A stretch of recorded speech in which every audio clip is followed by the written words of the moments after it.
Shalom adik-adik. Hayo, siapa yang di sini udah siap untuk beribadah? Yuk kita siap-siap bareng.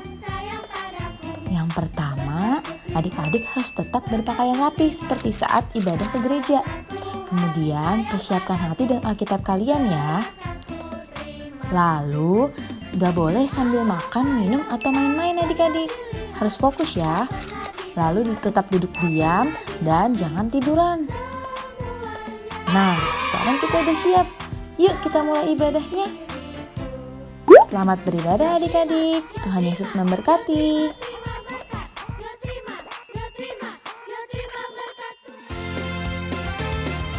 Adik-adik, kita lihat sama-sama yuk teman-teman kita yang sudah mengikuti ibadah minggu lalu.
Di ibadah sekolah minggu pagi hari ini bersama saya Jessica dan saya Evelyn. Ya teman-teman, mari kita ibadah bersama-sama. Sebelumnya kita berdoa dulu ya teman-teman. Tuhan Yesus, pagi hari ini kami mau terimamu beribadah. Tolong Tuhan, bimbinglah kami supaya kita bisa ibadah bersama. Dalam nama Tuhan Yesus, kami sudah berdoa. Amin. Teman-teman, kita punya Tuhan yang baik dan mengasihi kita. Ayo kita menyanyikan lagu Burung Pipit yang Kecil.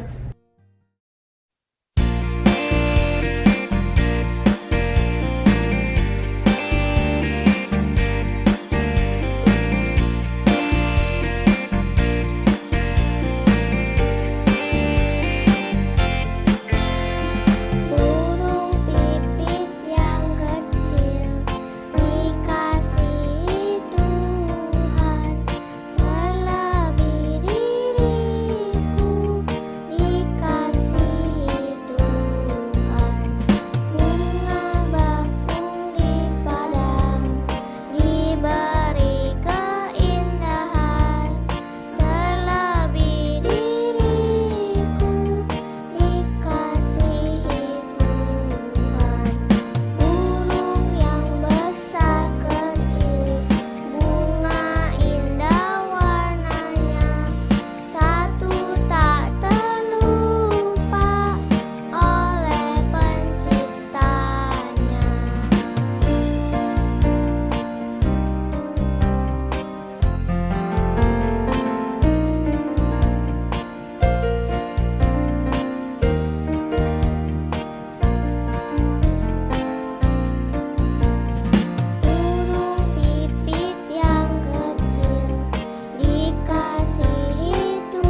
Teman-teman, mari kita lihat persembahan pujian dari teman kita.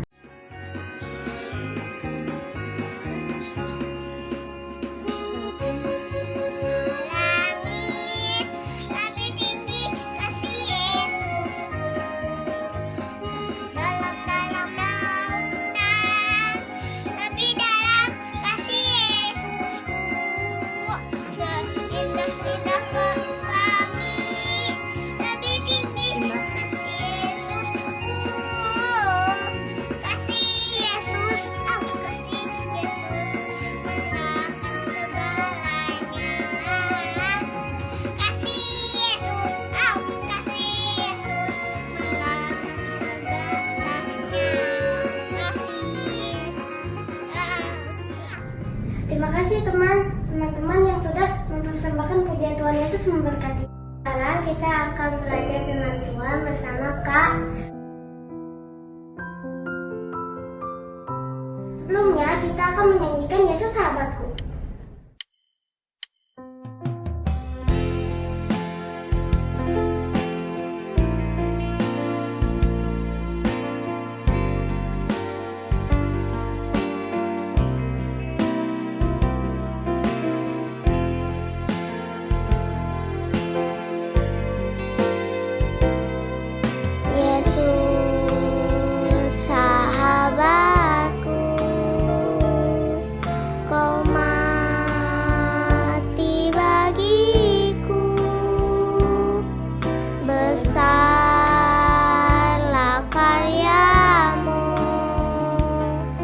Sahabat dan rajaku, sampai ku besar nanti, sampai di surga nanti, ku kan ingat selalu Yesus sahabatku dan rajaku.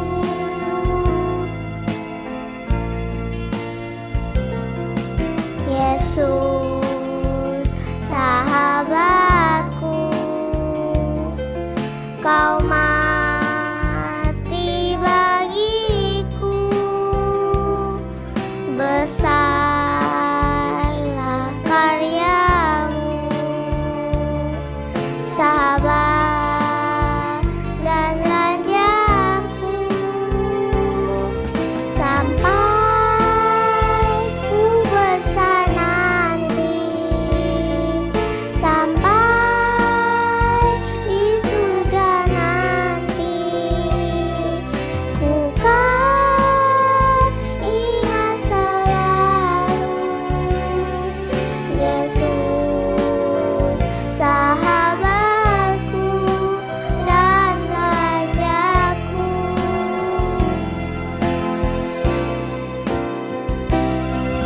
Sampai ku besar nanti, sampai di surga nanti, ku kan ingat selalu Yesus sahabatku dan rajaku. Yesus sahabatku dan rajaku.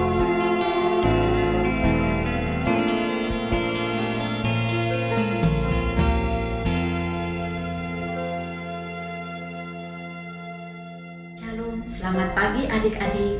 Pagi hari ini kita akan mendengarkan firman Tuhan kembali.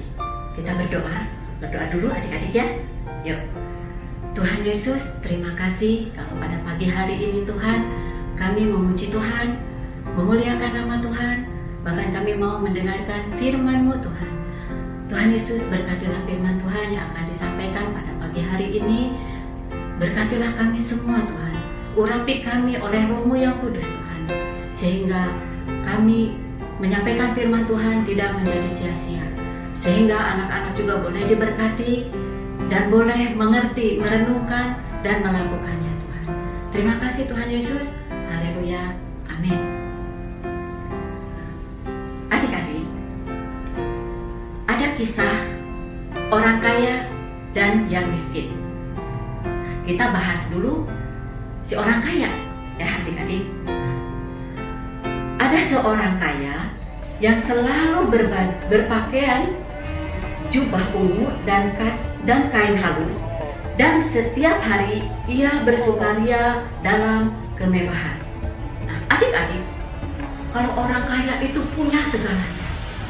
Dia mau membeli baju yang mahal, bisa.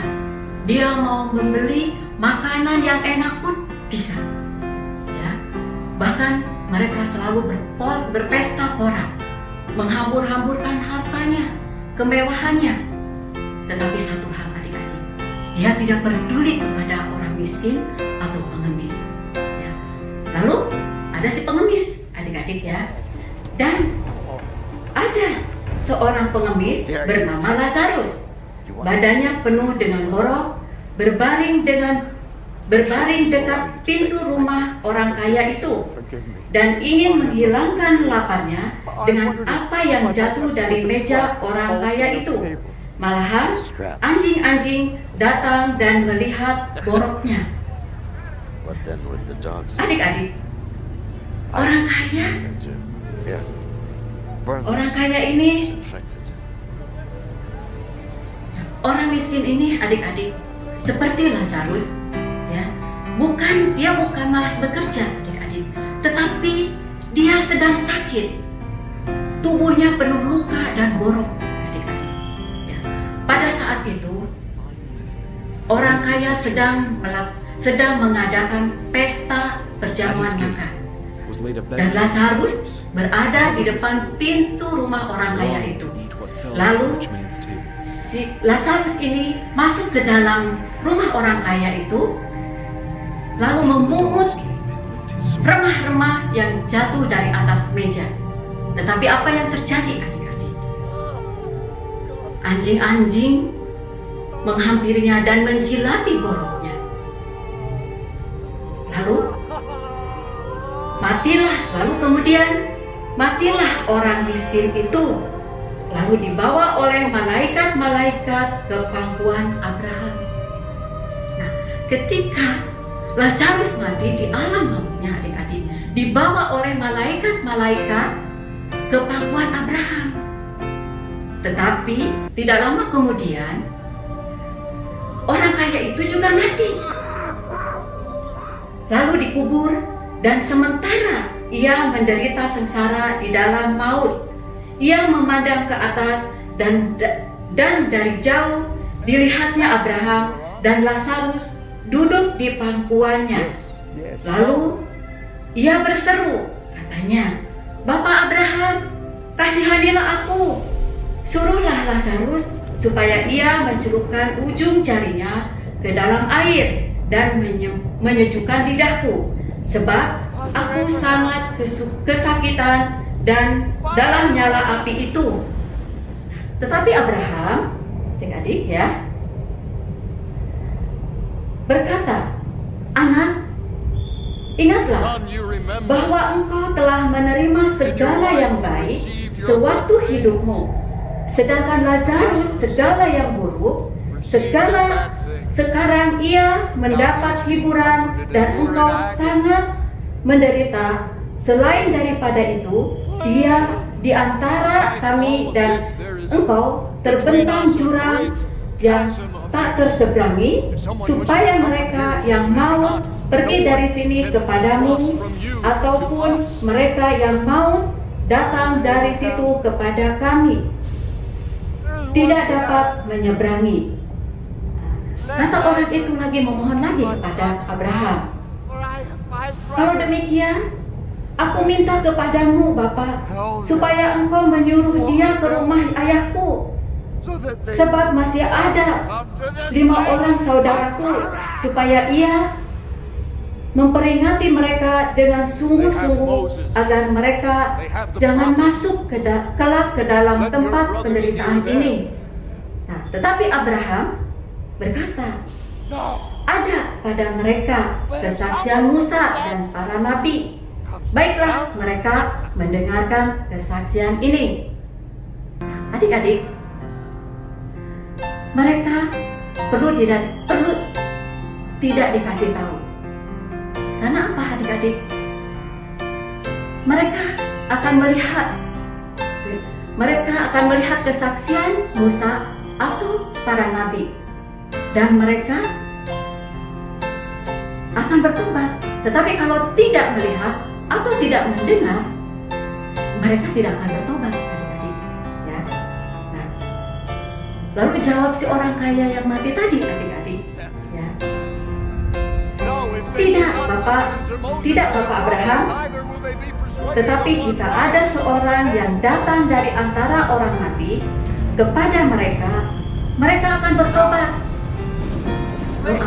Bapak Abraham berkata tidak. Bapak Abraham, jika mereka tidak mendengarkan kesaksian Musa dan para nabi, mereka tidak juga akan mau diyakini sekalipun oleh orang yang bangkit dari antara orang mati. Nah, adik-adik, kita mau belajar, kita mau melihat dari kedua sisi, orang kaya dan Lazarus, orang yang miskin. Ya. Nah, orang kaya dia merasa bangga, sombong, tinggi hati. Adik-adik, banyak keangkuhan, ya. Dia merasa hebat. Tetapi satu hal adik-adik, bahkan dia juga tidak peduli kepada orang miskin dan pengemis. Ya. Jadi dia merasa tinggi hati adik-adik. Lalu kita belajar dari Lazarus. Dengan kekurangannya, dengan luka-lukanya, dia orang yang rendah hati, walaupun dalam kekurangan dirinya, adik-adiknya. Nah, kesimpulan dari kisah ini adik-adik, bahwa kita semua akan mati dan kembali kepada Bapa. Disitulah semua orang akan ditanya oleh Tuhan, apakah yang telah kita lakukan selama di dunia ini? Seberapa kita mau berbagi apa yang telah kita terima untuk sesama kita, dan fokus pada kemurahan hati kita dan dalam tindakan-tindakan kita. Nah, adik-adik, kisah ini terambil di dalam dan berjudul Orang Kaya dan Lazarus yang Miskin.